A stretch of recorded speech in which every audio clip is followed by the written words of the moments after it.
Hi everyone. आज हम देखेंगे जापान के बारे में। हम जापान को जानेंगे, उसके जीडीपी को हम एनालाइज करेंगे। आप देख रहे हैं इकोनॉमिक नॉलेज बाय अभी। तो चलिए शुरू करते हैं। सबसे पहले हम जापान के इकोनॉमिक ओवरव्यू की देख लेते हैं। तो जापान की बात की जाए तो ये थर्ड लार्जेस्ट इकोनॉमी है पूरे वर्ल्ड में। सबसे पहले है यूएसए है, फिर चाइना है, फिर है जापान इन जीडीपी के टर्म में। देन हम जीडीपी वैल्यू की बात की जाए तो ये अप्रोक्स 4.2 ट्रिलियन यूएस डॉलर निकल के आती है, जो कि representing significant share of global economic output and trade activity के लिए है। की इंडिकेटर की बात की जाए तो इनका एक्सपोर्ट इकोनॉमी है, ये एडवांस टेक्नोलॉजी सेक्टर है, हाई स्टैंडर्ड ऑफ लिविंग है, और मैच्योर फाइनेंशियल सिस्टम जो कि डिफाइन करता है इकोनॉमिक जापान के इकोनॉमिक प्रोफाइल को। ये सब इसमें फिर हम देखते हैं जापान के जीडीपी ग्रोथ ओवर टाइम। हम देख लेते हैं। सबसे पहले है बबल इकोनॉमिक एरिया। इसको समझते हैं, इसमें क्या कह रहा है कि 1980 और 1991 में रैपिड एसेस प्राइस इन्फ्लेशन हुआ था। अनप्रिडिक्टेड ग्रोथ हुई थी, रीचिंग 6% एनुअली। स्टॉक और real estate market peak before dramatic collapse. फिर हम बात करते हैं लॉस्ट डिकेड की, यानी 1991 से 2010 के बीच में। यहाँ पे stagnation with near zero growth रही है जापान में। डिफ्लेशनरी प्रेशर आए हैं, यानी इन्फ्लेशन जगह डिफ्लेशन होने लगा। बैंकिंग क्राइसिस होने लगी and multiple field stimulus attempt हुए। फिर हम रिकवरी एंड एबनॉमिक देख लेते हैं। 2000 तक का 2010 तक का तो ये अपने सबसे खराब दौर से गुजरा। फिर 2012 की बात की जाए तो काफी ज्यादा स्ट्रक्चर रिफॉर्म हुआ।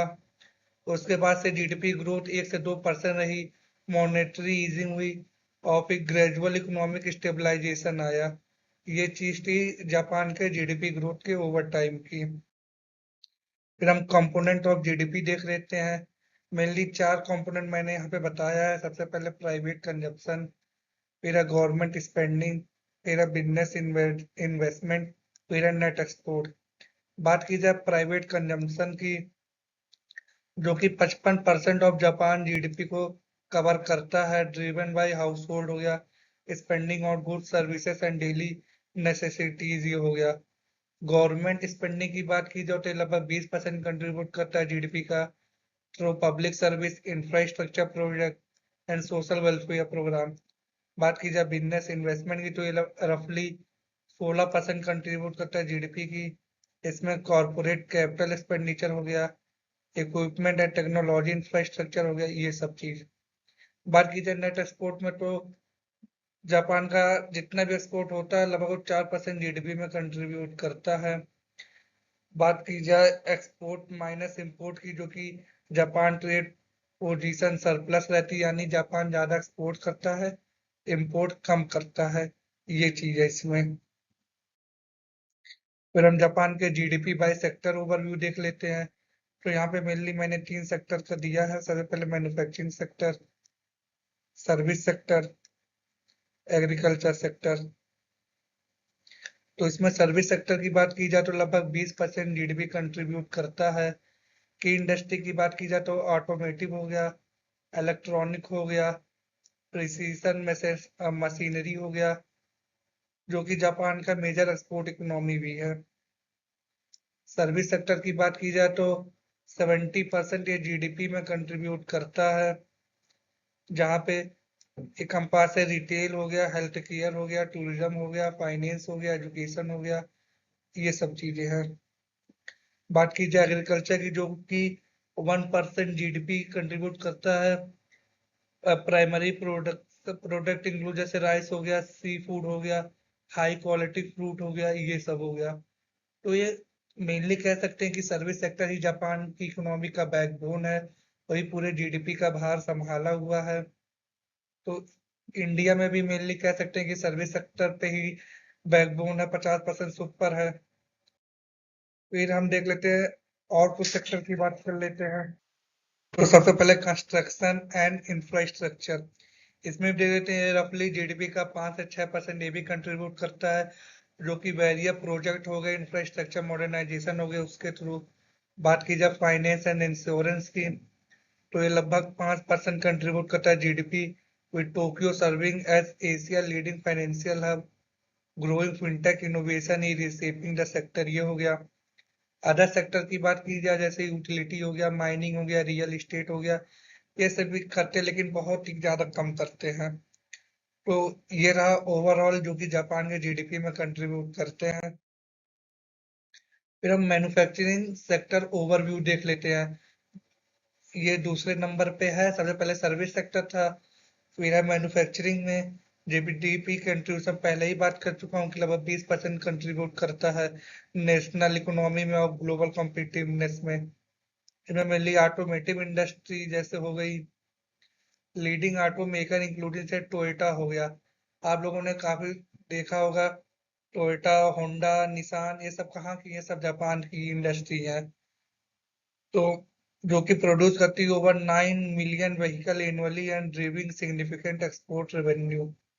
तो मैन्युफैक्चरिंग में कह सकते हैं कि गाड़ियां बेच के पैसे आते हैं ज्यादातर। इलेक्ट्रॉनिक मशीनरी की देख लेते हैं, सेमीकंडक्टर हो गया, कंज्यूमर इलेक्ट्रॉनिक हो गया, जो कि वाइटल सेक्टर है। कंपनी जैसे सोनी हो गया, पैनासोनिक हो गया, लीडिंग ग्लोबल इनोवेशन, ये सब चीजें हैं। फिर हम मैन्युफैक्चरिंग ट्रेंड देख लेते हैं, जो कि मैंने चार ही बताए। यहाँ पे और भी हैं पर मेनली चार, जैसे ऑटोमेशन है, रोबोटिक अडॉप्शन का हो गया, एजिंग वर्कफोर्स चैलेंजेस हो गया, इनोवेशन इन मटेरियल हो गया, एक्सपोर्ट फोकस शिफ्ट हो गया। तो ये चार मैं मेनली लेके चल रहा हूँ। जैसे Japan lead globally industrial robotic deployment with over 390 robot in manufacturing facility driven efficiency and precision. मतलब लगभग की 39 लाख के करीब हर जगह ये रोबोटिक करे, क्योंकि इनके पास पॉपुलेशन है नहीं, एजिंग पॉपुलेशन यहाँ पे जो कि दिया है चैलेंजर, उसकी वजह से जापान अपने मैन्युफैक्चरिंग सेक्टर में रोबोटिक सेक्टर बहुत ज्यादा कर रहा है। मेरा within 30% of manufacturing worker are 55। Company face a critical succession planning and knowledge transfer requirement. मेरा एक्सपोर्ट फोकस शिफ्ट हुआ है, यानी अपने मैन्युफैक्चर को डाइवर्सिफाई एक्सपोर्ट किया गया market beyond traditional partner, expanding into south east Asia and emerging economy. जैसे India में होगा, वहाँ की टोयोटा है, यहाँ पे आके गाड़ियां बना रही हैं, बेच रही है। होंडा जानते होंगे, हीरो होंडा, तो होंडा भी कहाँ की है, जापान की ही है। फिर है इनोवेशन इन मटेरियल, यानी advance material research in carbon fibre, semiconductor and suitable composite position Japan at the forefront of next generation manufacturing. ये हो गया। फिर हम टेक्नोलॉजी सेक्टर एनालिसिस देख लेते हैं। बात की जाए जीडीपी कंट्रीब्यूशन की, तो लगभग ये 8% है, जापान के जीडीपी में कंट्रीब्यूट करते हैं। और ये कंसिस्टेंट 3 से 4% इनकी एनुअल ग्रोथ रही है। ओवरऑल बात की जाए तो इकोनॉमिक एक्सपेंशन में काफी हेल्प करती है। अगर टेक्नोलॉजी की बात की जाए, जैसे सोनी हो गया यहीं का, और पैनासोनिक हो गया, ये भी हो गया। लीडिंग कंपनी की बात की जाए, जैसे सोनी बात ही कर लिया मैंने, हिचाची हो गया, सॉफ्ट बैंक हो गया, जो कि इन्वेस्टमेंट के लिए जाना जाता है पूरे वर्ल्ड वाइड में। कहीं भी किसी भी स्टार्टअप लेके बड़े बड़े बिजनेस में पैसे चाहिए, सॉफ्ट बैंक सबसे पहले निकल के आता है। Semi conductor, robotic and digital service हो गया। फिर है R&D यानी रिसर्च एंड डेवलपमेंट इन्वेस्टमेंट, जो कि जापान अपना 3.3% ऑफ जीडीपी इन जो है वो रिसर्च और डेवलपमेंट पे जाता है, जिसकी वजह से इनको world top spender, fuelling technology advancement and competitiveness मिला है। यानी ये अपना पैसा R&D में डाल रहे हैं ताकि और इनोवेशन हो सके और सब कुछ ठीक हो सके, ये चीज है मेनली। फिर हम नेक्स्ट देखते हैं क्या कह रहा है। Service sector, sorry, service sector overview हम देख लेते हैं, इसमें क्या चीज है। जैसे रिटेल कंज्यूमर सर्विस मैंने लिया है, टूरिज्म हॉस्पिटैलिटी लिया है, हेल्थ केयर सर्विस लिया है, एजुकेशन ट्रेनिंग लिया है। क्योंकि जापान के इकोनॉमिक में जो सर्विस सेक्टर है वो अप्रोक्सीमेटली लगभग 70% कंट्रीब्यूट करता है, यानी कि उनकी पूरी इकोनॉमी ही सर्विस सेक्टर पर डिपेंडेंस है। बात की जाए रिटेल एंड कंज्यूमर गुड की, तो Japan retail sector encompasses department store, convenience store, and e-commerce platform driving significant consumer spending। ये हो गया। टूरिज्म और हॉस्पिटैलिटी की बात की जाए तो significant service GDP with hotel, restaurant and cultural attraction supporting million of job nationwide। Overall ये चीज था, यहाँ पे मैंने बता दिया, पढ़ लीजिएगा, नहीं समझ आए तो बताइएगा। हम आगे बढ़ते हैं। अब हम कुछ ट्रेंड की बात कर लीजिए, जैसे ageing population, health care demand trend हो रहा है सर्विस सेक्टर में। Japan rapidly ageing society driven unprecedented demand for health care services. Tourism recovery post pandemic हो रहा है, यानी inbound tourism is rebounding strongly with record visitor number, boosting hospitality, retail and transportation subsector। Digital transformation हो रहा है, यानी adopting e commerce हो गया, एआई ड्रिवन कस्टमर एक्सपीरियंस हो रहा है। तो कह सकते हैं कि काफी अच्छा सर्विस सेक्टर का ट्रेंड दिखा रहा है। फिर हम एग्रीकल्चर सेक्टर देख लेते हैं, जो कि जीडीपी में अप्रोक्सीमेटली 1% और उससे भी कम कंट्रीब्यूट करता है, यानी ना के बराबर है। कल्चरल इंपॉर्टेंस की बात की जाए तो rice cultivation hold deep cultural significant in Japanese society है। की प्रोडक्ट की बात की जाए तो प्रीमियम राइस हो गया, हाई क्वालिटी सी फूड हो गया, speciality fruit like melon, pieces and strawberries हो गया। तो ये एग्रीकल्चर प्रोडक्ट है जो कि मेनली जापान के हैं। तो ओवरऑल ये था कि हाँ, जीडीपी में बहुत कम कंट्रीब्यूट एग्रीकल्चर सेक्टर का, राइस मेनली कल्चर इंपॉर्टेंस की वजह से किया जाता है। अब हम इसमें कुछ चैलेंजेस देख लेते हैं और इनोवेशन देख लेते हैं किसमें, एग्रीकल्चर सेक्टर में, जो कि हम बात कर रहे थे। सबसे पहले एजिंग फार्मर पॉपुलेशन, यानी लगभग 70% of Japanese farmer are age 60 plus, creating several labour shortage and threatening food security as younger generation pursue urban career. कहने का मतलब ये है कि जापान में जो किसान लोग हैं वो 65 से ऊपर हो गए हैं, जो कि नई जनरेशन हो अर्बन एरिया में अलग अलग मैन्युफैक्चरिंग और उसमें जाना चाह रही है, तो फार्मिंग में ये प्रॉब्लम आ रही है। स्मार्ट फार्मिंग टेक्नोलॉजी की बात की जाए तो रोबोटिक यूज हो रहा है, AI driven power drone use हो रहे हैं, सर्विलांस के लिए हर चीज के लगे। गवर्नमेंट सपोर्ट की बात की जाए तो गवर्नमेंट वेरियस सब्सिडी के थ्रू वेरियस अलग अलग तरीके से हेल्प कर रही है ताकि एग्रीकल्चर हो। फिर हम finance and insurance sector analysis कर लेते हैं। तो जीडीपी कंट्रीब्यूट की बात की जाए तो लगभग 5 से 6% जापान का फाइनेंस सेक्टर कंट्रीब्यूट करता है वहां के जीडीपी को। और टोक्यो, यानी जो जापान की capital city of financial hub के नाम से जानी जाती है पूरे वर्ल्ड वाइड में, वहां का जो टोक्यो स्टॉक एक्सचेंज हो गया, जो कि major bank and serving as a Asia की हब फॉर इंटरनेशनल फाइनेंस, ये हो गया। और फिनटेक इनोवेशन की बात की जाए तो rapid growth in fintech adoption include digital payment, blockchain application and AI driven financial services, ये सब चीजें हो गई। Contribution and infrastructure, sorry contribution नहीं, construction and infrastructure sector. GDP contribution की बात की जाए तो लगभग 5 से 6% ये भी कंट्रीब्यूट करता है जीडीपी में। ये 5 से 6% इसलिए क्योंकि ये वॉलेटाइल है, कभी अगर डिमांड के हिसाब से रहा, अगर अच्छा हुआ तो लगभग 6% पे आ जाता, नहीं तो 5% पे, ये चीज है। मेजर इंफ्रास्ट्रक्चर प्रोजेक्ट की बात की जाए, जैसे इंफ्रास्ट्रक्चर एक्सीलेंस में सिंकासिन नेटवर्क एक्सपेंशन हो गया, लाइनस टू लाइन डेवलपमेंट हो गया, ओलंपिक लीगेसी हो गया, ये सब चीजें जापान के मेजर प्रोजेक्ट में आते हैं। इकोनॉमिक ग्रोथ सपोर्ट की बात की जाए तो infrastructure spending stimulate regional economic improve logistic efficiency हो गया, support disaster resilient through advance engineering solution, ये सब चीजें हैं।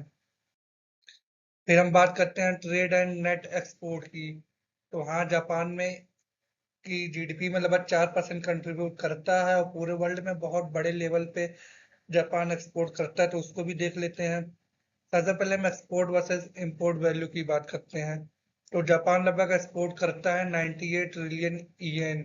जापान की करेंसी को क्या कहते हैं, ईएन, जैसे इंडिया करेंसी को रुपया कहते हैं, वैसे ही जापान की करेंसी को एन कहते हैं और इंपोर्ट करते हैं 91 ट्रिलियन यन, यानी कि ये नेट एक्सपोर्ट यानी ये सरप्लस है। की ट्रेडिंग पार्टनर की बात की जैसे China remain Japan largest trading partner, उसके बाद यूएसए या फिर यूरोपियन यूनियन है, जो कि कलेक्टिवली 50% टोटल ट्रेड वॉल्यूम का मेजर यही तीन नेशन करते हैं। एक्सपोर्ट मेजर एक्सपोर्ट की बात की जाए तो ये क्या करते हैं, जैसे मशीनरी हो गया, इलेक्ट्रॉनिक हो गया, सेमीकंडक्टर हो गया, तो इन सब चीजों का ज्यादा से ज्यादा ये एक्सपोर्ट करते हैं कौन, जापान। फिर हम देखते हैं Japan GDP in global contest. अब हम ग्लोबल कॉन्टेस्ट के हिसाब से भी बात कर लेते हैं। सबसे पहले ये थर्ड लार्जेस्ट इकोनॉमी है पूरे वर्ल्ड में। और कितनी है इनकी जीडीपी, तो अप्रोक्सीमेटली 4.2 ट्रिलियन डॉलर है, जो कि यूएसए और चाइना के बाद आते हैं। पर हाँ, अब इंडिया भी इनको ओवरटेक कर लेगा ज्यादा से ज्यादा 1-2 साल में, 27-28 तक का। मेजर ट्रेडिंग पावर की बात की जाए तो ये फोर्थ लार्जेस्ट एक्सपोर्टर है ग्लोबली। की पार्टनर है China, USA and European Union, जो कि account for over 30% of GDP annually. G 7 growth and comparison देख लेते हैं। तो G 7 nation Japan so modest growth of 1 to 2% annually, lower than peer but demonstrating economic stability and resilience. ये है, यानी ये जी 7 का भी पार्ट है, उसमें 1 से 2% ये एनुअली ग्रो हो रहे हैं, क्योंकि ये दिखाता है कि इतने बड़े इकोनॉमी होने के बाद भी इसमें स्टेबिलिटी है और रेजिलियंस है ग्रो करने के लिए। फिर हम economic challenges faces by Japan देख लेते हैं, कौन कौन से चैलेंजेस जापान फेस कर रहा है। सबसे पहले एजिंग पॉपुलेशन, यानी कि उनकी पॉपुलेशन बुढ़ापे की ओर बढ़ रही है। यानी कि जैसे यंग पॉपुलेशन होती है 20-30 साल तक का, यहाँ पे लगभग 60+ है, 70% से ऊपर। पहले हमने एग्जाम्पल देख ही लिया था कि लगभग फार्मिंग में काफी प्रॉब्लम आ रही थी। एनर्जी डिपेंडेंसी, तो जापान एक आइलैंड नेशन है, वहाँ पे ऑयल पेट्रोलियम नेचुरल गैस उतनी है नहीं, तो ये मिडिल ईस्ट हो गया या बाकी अलग नेशन हो गया, तो उनसे एनर्जी इंपोर्ट करता है। डिफ्लेशनरी प्रेशर, यानी जापान ऑलरेडी काफी ज्यादा डेवलप हो गया है, इन्फ्लेशन है नहीं, उल्टा डिफ्लेशन है, यानी कि जो वहां के अगर 100 रुपए का कोई सामान था 2025 में, तो 2026 में 90 रुपए का बिकेगा। ये रहता है deflationary pressure. Global economic uncertainty की बात की जाए तो कभी यूएसए चाइना का ट्रेड वॉर हो गया, अलग हो गया, तो उसकी वजह से जियो पॉलिटिक्स होती रहती है। तो इकोनॉमिक अनसर्टेनिटी, कभी एक्सपोर्ट ज्यादा हो जाएगा, कभी इंपोर्ट ज्यादा हो जाएगा, कभी आपका सामान बिक पाएगा, कभी नहीं बिक पाएगा, कभी टैरिफ लग जाएगा, तो ये चीजें हैं, अनसर्टेन है ग्लोबल। फिर हम गवर्नमेंट इकोनॉमिक पॉलिसी की बात कर लेते हैं। सबसे पहले economic framework, three arrow strategy combined monetary easing five physical stimulus and structure reform to combat deflation and revive economic growth. Physical stimulus major हो गया, जैसे लार्ज स्केल स्पेंडिंग पैकेज, इसमें टारगेट करना इंफ्रास्ट्रक्चर को, डिजिटल ट्रांसफॉर्मेशन को, और pandemic recovery support करना। फिर हम बात करते हैं बैंक ऑफ जापान पॉलिसी, यानी जो जापान की बैंक उनकी क्या पॉलिसी है। Ultra low interest rate and yield curve control, maintain accommodative monetary condition. तो ये चीजें थे, आप लोग पढ़ लीजिएगा, नहीं समझिएगा बताइएगा। मैंने ओवरव्यू ऊपर से बताया है, डीप में नहीं बता रहा हूँ। ये है। फिर हम innovation and future growth driver देख लेते हैं। सबसे पहले डिजिटल इकोनॉमी एंड एआई। तो जापान जो है वो काफी ज्यादा इन्वेस्ट कर रहा है किसमें, आर्टिफिशियल इंटेलिजेंस में, ऑटोमेशन में, डिजिटल इंफ्रास्ट्रक्चर में। इस पर्पज के लिए प्रोडक्टिविटी बढ़ाने के लिए और जो लेबर शॉर्टेज है उसको कम करने के लिए, इसमें मेनली यही चीज है।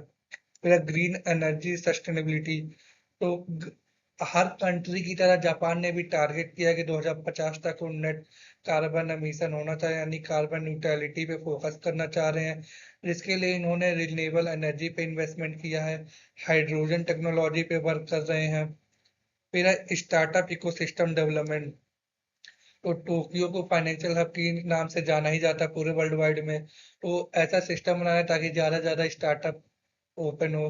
फिर इंटरनेशनल ट्रेड एग्रीमेंट, जैसे पार्टिसिपेशन हो गया CPTPP, NRCEP यानी regional comprehension economic partnership, straightening trade relationship and open new market for Japanese good and services. ये चीज था ओवरऑल फ्यूचर ग्रोथ ड्राइवर की बात की जाए तो जापान के ही बिहार पे। फिर हम एक इम्पॉर्टेंट एस्पेक्ट देखते हैं जो कि कोविड-19 इम्पैक्ट ऑन जापान GDP। ये हिस्ट्री है, हम इसको भी देख लेते हैं क्योंकि पीछे से अगर हम नहीं सीखेंगे तो हम आगे बढ़ेंगे कैसे। बात की जाए 2020 इकोनॉमिक कॉन्ट्रैक्शन की, तो जापान की इकोनॉमिक लगभग 4.5% कॉन्ट्रैक्ट हो गई थी। यानी अगर 100 रुपए हम मान के चले 100 GDP थी, वो 96.5 रह गई। ये हो गया। Making worse declines in 2009 consumer spending and exports fell sharply due to lockdown. Recovery trajectory की बात की जाए तो GDP रिबाउंड हुई थी 2.1% 2021 में, और उसके बाद से कंटिन्यू रिकवरी आ रही है, यानी कॉन्ट्रैक्ट नहीं हो रही। स्लो ग्रोथ है लेकिन हाँ ग्रो हो रही है। फिर हम सेक्टरल इफेक्ट की देख लेते हैं तो टूरिज्म और हॉस्पिटैलिटी काफी ज्यादा इफेक्ट हुए थे क्योंकि जापानी इकोनॉमी सर्विस सेक्टर की बैकबोन है। अगर वहां पे कोविड की वजह से लॉकडाउन था तो फ्लाइटें उतनी चल नहीं रही थी, ट्रेवल एक कंट्री से दूसरे कंट्री काफी कम कर रहे थे, तो इसकी वजह से काफी ज्यादा इम्पैक्ट आया था जापान के GDP पे। फिर हम sectoral GDP before and after Covid देख लेते हैं। प्री पेंडेमिक बेसलाइन 2019 की बात की जाए तो सर्विस सेक्टर 69% था GDP का, मैन्युफैक्चरिंग 20% था, कंस्ट्रक्शन 5.5% था, एग्रीकल्चर 1.2 था। GDP की बात की जाए तो लगभग 5.54 ट्रिलियन, यहाँ पे 554 ट्रिलियन येन लिखा है, ये येन में, लेकिन हाँ उस तरह की बात की जाए तो लगभग $5 ट्रिलियन से ऊपर थी। कोविड इम्पैक्ट की बात की जाए तो GDP कंट्रैक्ट हुई थी लगभग 4.5% से, टूरिज्म 87% गिर गया था, मैन्युफैक्चरिंग 10.5% गिरा, सर्विस मोस्टली अफेक्टेड हुआ था, तो इसकी वजह से इनकी लगभग 5% GDP कॉन्ट्रैक्ट हो गई थी। रिकवरी स्टेटस की बात की जाए तो GDP surpasses pre Covid level, manufacturing काफी स्ट्रॉन्ग रिबाउंड हुआ, टूरिज्म 80% रिकवर हो गया है, ये सब चीजें हैं। फिर हम regional GDP differences in Japan देख लेते हैं। पहले टोक्यो पॉलिटियन एरिया देख लेते हैं। Japan economic powerhouse contributing 30% of national GDP, financial services and tech headquarter and government institution. Osaka Kansai region देख लेते हैं जो कि सेकेंड लार्जेस्ट इकोनॉमिक हब है जापान का, जो कि उनके GDP में 15% कंट्रीब्यूट करता है। वहां पे स्ट्रॉन्ग इन मैन्युफैक्चरिंग है, फार्मास्यूटिकल है, ट्रेडिशनल कॉमर्स सेक्टर है। देन हम देखते हैं नागोया क्यूबू रीजन, यानी वो इंडस्ट्रियल हार्टलैंड है कहाँ का, जापान का, centric centered on automotive manufacturing, Toyota and major supplier driven regional economic output and export। ये रहा। फिर हम लेबर मार्केट एंड प्रोडक्टिविटी की बात की जाए, एम्प्लॉयमेंट बाय सेक्टर तो सर्विस में लगभग जापान के टोटल 72% लोग काम करते हैं, और मैन्युफैक्चरिंग में लगभग 24%, एग्रीकल्चर में 4%। अनएम्प्लॉयमेंट की बात की जाए तो काफी लो है, 2.6%, जो कि लोएस्ट है पूरे डेवलप नेशन में। प्रोडक्टिविटी ट्रेंड की बात की जाए तो लेबर प्रोडक्टिविटी ग्रोथ लगभग 1.2 एनुअली है, जापान रैंक बिलो G7। फिर हम कुछ चैलेंजेस देख लेते हैं, प्रोडक्टिविटी ट्रेंड समझ ही गए होंगे। चैलेंजेस एजिंग वर्कफोर्स है, लगभग 30% ओवर 55 ईयर ओल्ड हो गए हैं, लेबर शॉर्टेज है हेल्थ केयर एंड कंस्ट्रक्शन में, immigration reform slowly expanding foreign worker and participation, ये सब चीजें हैं। फिर हम इन्वायरमेंटल एंड सस्टेनेबिलिटी कंसिडरेशन देख लेते हैं। सस्टेनेबिलिटी पॉलिसी इम्पैक्ट की बात की जाए तो Japan green growth strategy commit two trillion yen annually to environmental initiative driven economic restructuring toward sustainable industry, ये हो गया। ग्रीन टेक्नोलॉजी रोल की बात की जाए तो लगभग टेक सेक्टर नाउ कंट्रीब्यूट लगभग 4% GDP का, hydrogen energy, EV, renewable energy leading investment growth है। कार्बन न्यूट्रलिटी टारगेट की बात की जाए तो नेट जीरो कार्बन एमिशन 2050 तक का होना है। इंटरिम गोल है कि लगभग 46% यानी लगभग आधा 2030 तक का हम पहुंच जाए, आधे तक का ये चीज है। फिर हम समरी ऑफ की इनसाइट देख लेते हैं। सबसे पहले stable and slow growth economy है। हाँ, थर्ड लार्जेस्ट है, डेवलप है, ऑलरेडी ग्रो हो गई है, इसीलिए यहाँ पे स्लो ग्रोथ है, कोई प्रॉब्लम वाली बात नहीं है। सर्विस एंड मैन्युफैक्चरिंग काफी डोमिनेट है, सर्विस लगभग 70% कंट्रीब्यूट करता है, मैन्युफैक्चरिंग लोग की 18 से 20% कंट्रीब्यूट करता है। तो सर्विस सेक्टर बैकबोन है जापान की इकोनॉमी की, ये कह सकते हैं। इनोवेशन बैलेंस चैलेंज है, यानी कि demographic headwind are offset by strong policy support, technological innovation and strategic investment in AI, robotic and sustainability, ये सब चीजें हैं।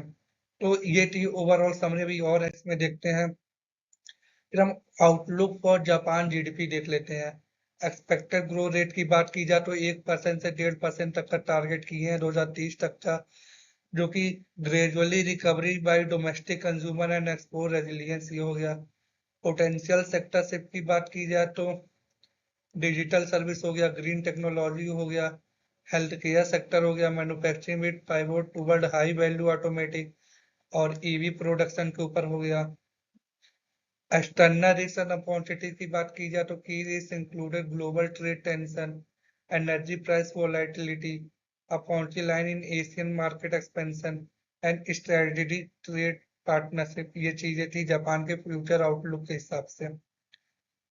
और फिर लास्ट में कोई भी क्वेश्चन हो, कुछ भी डिस्कशन करना है, आप लोग कमेंट में बताइएगा, मैं बताऊंगा। यहाँ तक देखे हैं, दिल से धन्यवाद। मिलते हैं किसी नेक्स्ट वीडियो में किसी और टॉपिक के लिए, जब तक के लिए टेक केयर, बाय बाय।